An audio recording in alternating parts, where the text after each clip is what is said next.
Hola, bienvenidos a este nuevo espacio en el que conocemos la vida de lambayecanos que nos llenan de orgullo. Nuestra invitada de hoy es abogada, especializada en materia tributaria, magíster internacional en Hacienda Pública y en Administración Financiera y Tributaria, magíster en Formación Directiva y Gobierno de Personas, exfuncionaria de SUNAT. Ha sido docente en la Universidad de San Martín de Porres, filial Norte, y actualmente es docente de la Universidad Tecnológica del Perú, UTP. Bienvenida a la magíster Yanina Barbosa Fernández, con quien vamos a conversar. ¿Cómo está, Yanina? Qué gusto saludarla en este espacio de Lambayecanos con Orgullo. ¿Cómo está, Rosita? Muy buen día, agradecida contigo por la invitación y muy emocionada de poder participar en esta entrevista. A tu disposición siempre y con la mejor predisposición. La primera pregunta que quiero formular es ¿por qué es importante que la ciudadanía tenga educación financiera y tributaria? ¿Dónde empieza esta formación?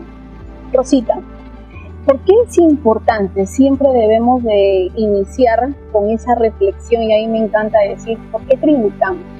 Tributamos por el beneficio de nuestra sociedad. Hay que tributar porque nosotros tenemos que contribuir para la satisfacción de las necesidades que tiene esa sociedad. Ahora bien, ¿en qué radica esa importancia de las obligaciones tributarias? En que nosotros, de un lado, como este contribuyente y nosotros sus asesores, debemos de hacerlo en el marco de un debido procedimiento y también siempre que se nos sujete pues el respeto al derecho a la defensa. Ahora también solicitamos pues que la administración tributaria, en el marco de sus facultades y obviamente porque el Estado a través de esa potestad tributaria le permite el cobrar los tributos y exigir también el cumplimiento de las obligaciones formales, lo haga siempre respetando al contribuyente. Y efectivamente, pues como te señalaba, esa esencia nace porque debemos de contribuir con nuestra sociedad, pero lo debemos de hacer siempre que se nos respete también como contribuyentes. Muy bien. ¿Y por qué en el Perú y particularmente en Lambayeque seguimos teniendo economías altamente informales? ¿Qué tan difícil es enfrentar este problema? Rosita, hablar de informalidad realmente es un concepto amplio y generalizado. Creo yo desde mi punto de vista y la experiencia que tengo, que no solamente estamos hablando de Lambayeque, sino que también es una realidad a nivel de país y, por qué no decirlo, también de diferentes países, porque obviamente siempre se habla sobre esa misma temática. No obstante ello, considero que cuando hablamos de formalidad e informalidad, debemos de atribuirle a muchos factores.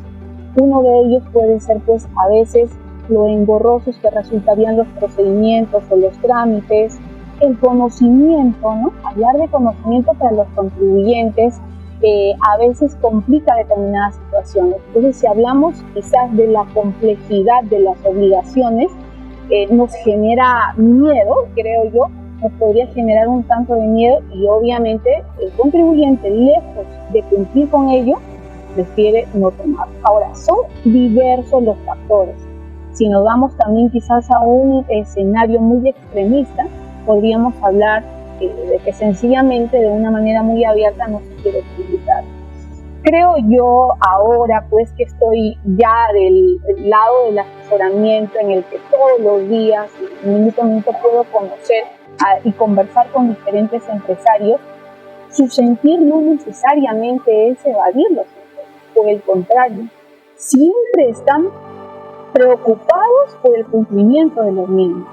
Sin embargo, uno de sus mayores temores y por qué no decirle preocupaciones vienen a ser las fiscalizaciones a las cuales ellos son sujetos y objeto de permanente fiscalización, ¿no? Y entonces la pregunta ¿es la SUNAT hoy en día un facilitador y también amigable con los contribuyentes o es todo lo contrario?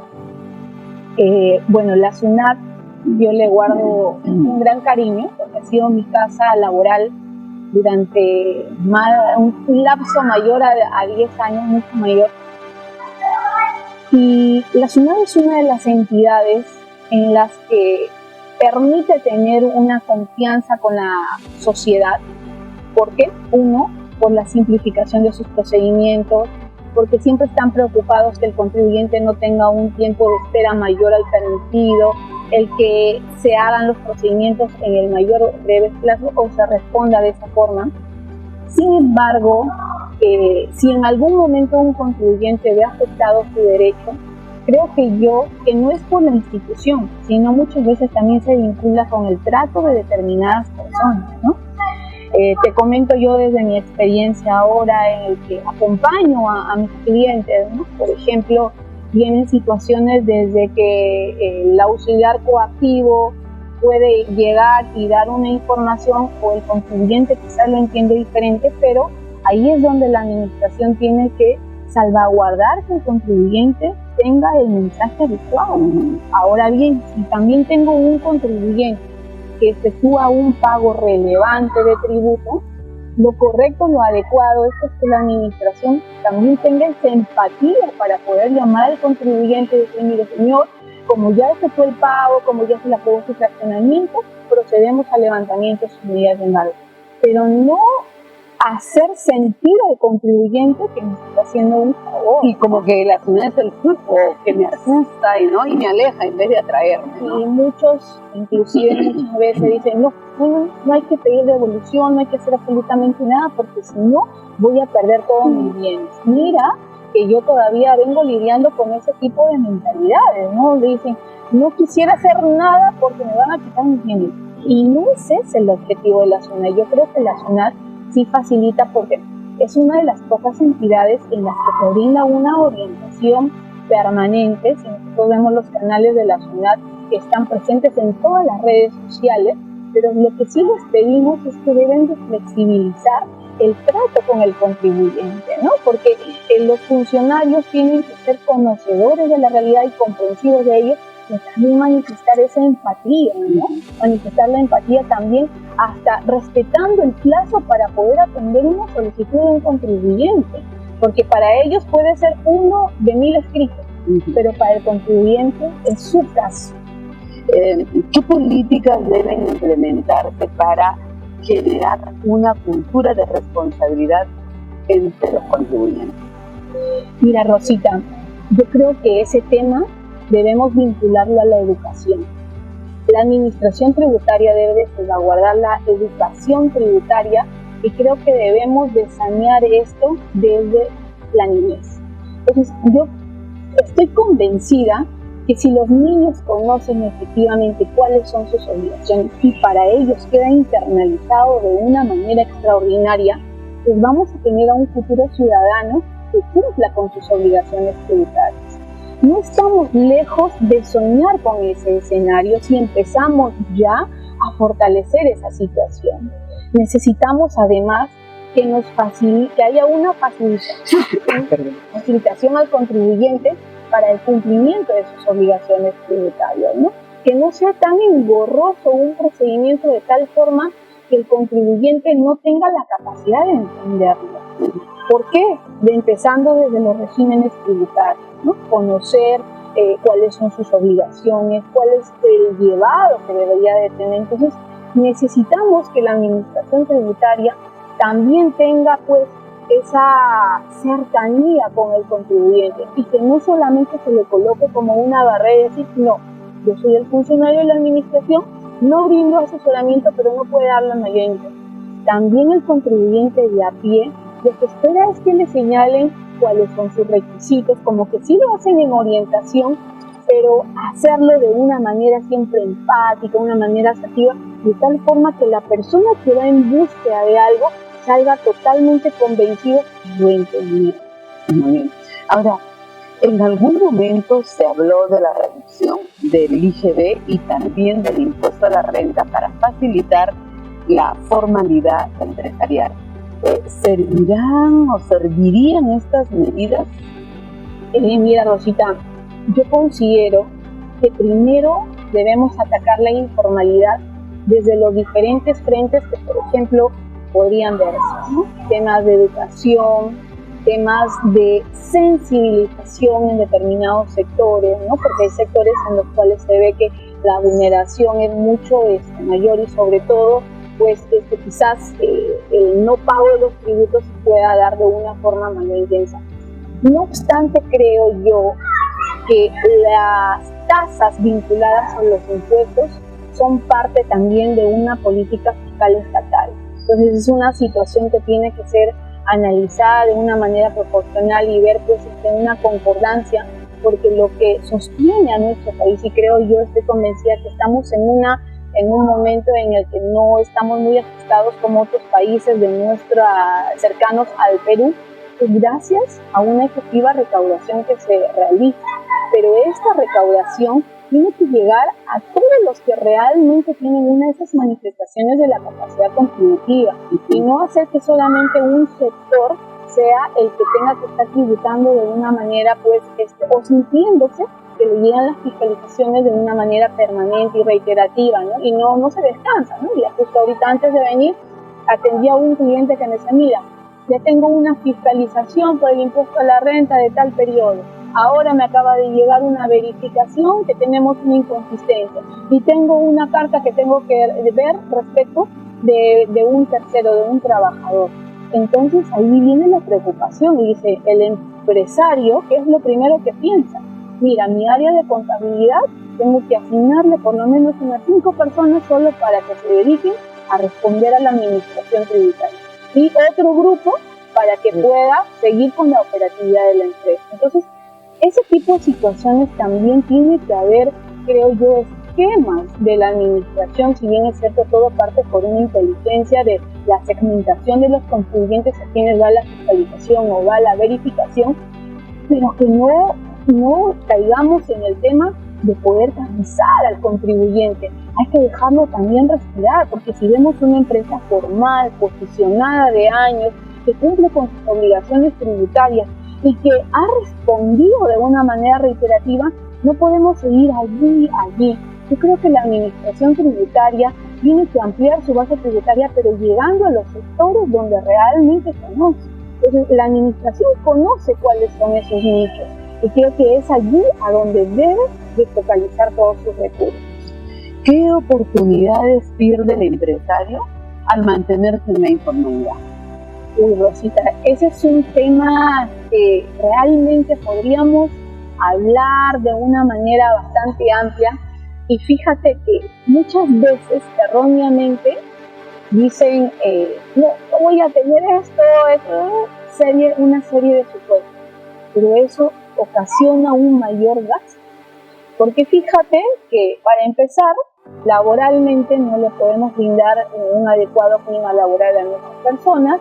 Asimismo, no podemos deducir impuestos y tampoco somos objeto en el sector financiero. Entonces, estar en la informalidad se genera, así como suena el nombre, estar en un espacio negro, donde el empresario o la empresaria no va a tener la posibilidad de crecer empresarialmente, valga la redundancia.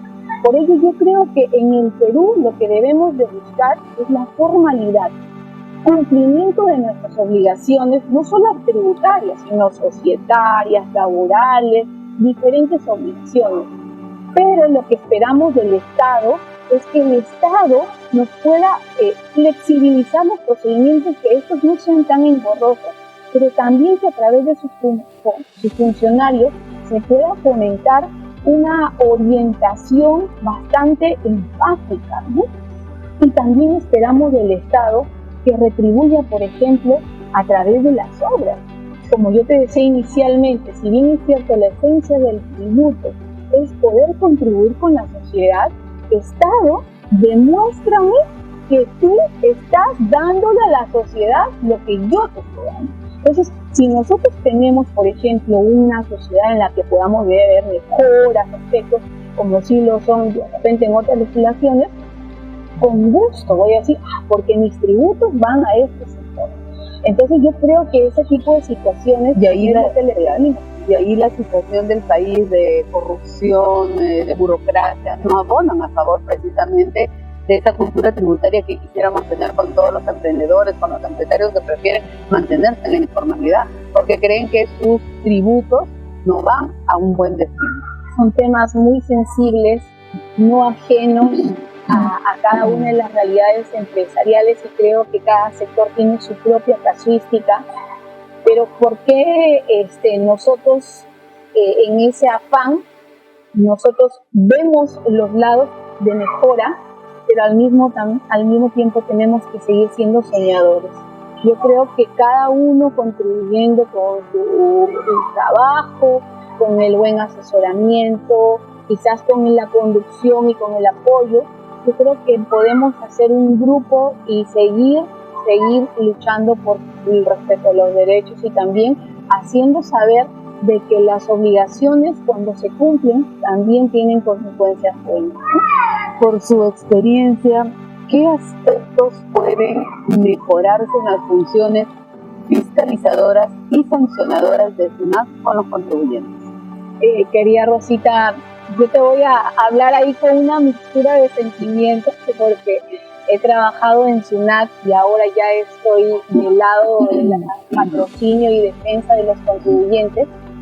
Y yo sinceramente que considero que la administración tributaria tiene que flexibilizar, creo yo que esa es la palabra, en la que hay empresas muy constituidas que creo yo no tienen por qué estar en una permanente notificación de fiscalizaciones, verificaciones en paralelo, porque la empresa se desarticula de su verdadero objeto empresarial. O sea, la empresa tiene que estar con visión, con su mirada allí a donde me genera la renta, porque el Estado lo que le importa es eso: donde hay renta va a haber tributo y el Estado y todos ganamos. Pero si yo ya me estoy poniendo un poco tensa o preocupando por situaciones, entonces vamos a llegar a un tema medio complejo. Además, creo yo que la orientación no solamente debe darse, sino que debe ser una orientación adecuada. Y contigo hemos visto un caso en particular en el que básicamente se trataba de un tema de orientación adecuada. Buscar una situación en la que se le pueda brindar todos los elementos a efectos de que la persona tenga claro los objetivos. Y mira, yo te comento pues, y también veámoslo como un aspecto de mejora. Tuve la oportunidad de conocer el caso de un contribuyente en el cual le notificaron en años anteriores al 2005 y le notificaron con los asientos de notificación en los cuales los datos no correspondían al DNI que aparecía, eran datos inexistentes. Y fíjate que hemos accionado inclusive en el Tribunal Fiscal. Sin embargo, la respuesta que ya nos han dado es que al haberse ya el contribuyente accionado a través de los diferentes recursos, y en el 2018 presentó un recurso de apelación, que en ese momento se verificó la legalidad de los acusos de notificación. A pesar de tener el... Imagínate, y ahora yo me pregunto, 2024, porque este caso fue el 2024, y yo me preguntaba cómo se pudo haber verificado si nosotros ahora con los mismos acusos que nos entrega la administración estamos verificando que no corresponden al DNI de la persona. Entonces no puede haber una resolución que valide ese tipo de situación. Sin embargo, esta persona está en un jaque mate porque ya no se puede accionar de una manera diferente, ya que eso quedó consentido en el año 2018. Entonces, ese tipo de situaciones, Rosita, desanima, porque dice con qué derecho pueden consignar una notificación de una persona que a veces ni existe y luego hacer una cobranza coactiva sobre un bien que es de la propiedad del contribuyente, pero que no se ha legitimado ese procedimiento. Entonces, ese tipo de situaciones yo creo que la administración tiene que tratar de ver y que son particularidades que las vemos cuando ya estamos mitigando en favor del contribuyente. Por ejemplo, la flexibilidad. Imagínate, hubo un caso en el que solicitábamos copias de un expediente de fiscalización. Entonces, nosotros solicitábamos el archivo escaneado porque teníamos conocimiento por una notificación del Poder Judicial que el expediente administrativo ya se encontraba escaneado. Pero no nos facilitaron, Rosita, y nos citaron al contribuyente para que vaya a la ciudad de Lima y para que reciba unas copias físicas, pagando el tema de las copias, el traslado. Esta persona sencillamente no viajó por tema de recursos económicos, pero sobre todo porque el representante legal era una persona mayor de edad que ya no está en la capacidad de salud para poder trasladar. Entonces, ese tipo de cosas que son solamente algunas pinceladas de lo que en la experiencia vimos del día a día, deben de revertirse, debe haber mayor empatía. Si yo tengo el archivo escaneado de ese expediente, pues no me cuesta nada el poder compartirlo con el contribuyente, ¿no? En tanto no afecte derechos de terceros, obviamente él tiene el derecho de poder aceptar. Entonces, son situaciones que esperamos, pues, que como yo te señalaba, no son de institución, sino quizás son de personas, porque las personas al momento de su interpretación tienen que tener esa adecuada mirada, la visión del respeto de los derechos de los contribuyentes. Finalmente, ¿cuáles son las recomendaciones que puede hacerle a quienes están iniciando una empresa, un emprendimiento y que obviamente deben empezar bien? Querida Rosita, cuando se inicia una empresa, un emprendimiento, inclusive hasta las asociaciones sin fines de lucro, lo primero, creo yo, es el poder conocer cuáles son nuestras obligaciones. Tenemos que saber a qué obligaciones formales y sustanciales nosotros vamos a estar sujetos. Y producto o consecuencia de ello, pues, es que ya se van a saber las reglas de ese juego para poder ejecutarlo y cumplirlo, ¿no? Yo creo que toda persona tiene el derecho y sobre todo la elección para poder saber cuando estén ante un escenario sumamente claro. De parte de la administración tributaria, invocamos que la cultura llegue a toda la cultura tributaria, me refiero a todos los sectores, y le solicitamos esto como un pedido de alguien que ahora ve la realidad de una manera exterior, es que haya empatía en el trato, haya esa calidez. Si yo veo que una persona está pagando una cantidad, haciendo un sobreesfuerzo para pagar, imagínate, una deuda cuantiosa, no puedo además darle un maltrato y decir, ¿sabes qué? No te voy a atender ahorita, o no me llame usted, o me llame en otro momento, ¿no? Pero que sus embargos sigan todavía allí hasta que llegue el contribuyente a hacerle el seguimiento. Entonces tengamos la empatía para que realmente la sociedad, a través de sus contribuyentes, sientan que el Estado les está retribuyendo esa manifestación de la capacidad contributiva y que han sido sujetos de obligación. Y de parte de los contribuyentes, que tengan siempre la diligencia de conocer sus obligaciones, y la informalidad no nos trae consecuencias buenas, porque tarde o temprano va a llegar de una u otra forma. No obstante, siempre hay escenarios en los que se puede lograr sí un ahorro fiscal, pero dentro del margen de las vías que la misma ley nos lo permite, ¿no? Entonces la ley te permite que brinda diferentes opciones, pero ello implica pues un adecuado conocimiento de las diferentes formas de planificación fiscal. Gracias, Magíster Yanina Barbosa Fernández, por acompañarnos en esta importante sección. Gracias a ti, Rosita, por la invitación. Y con ustedes, amigas, amigos, nos vamos a reencontrar en un nuevo capítulo de Lambayecanos con Orgullo.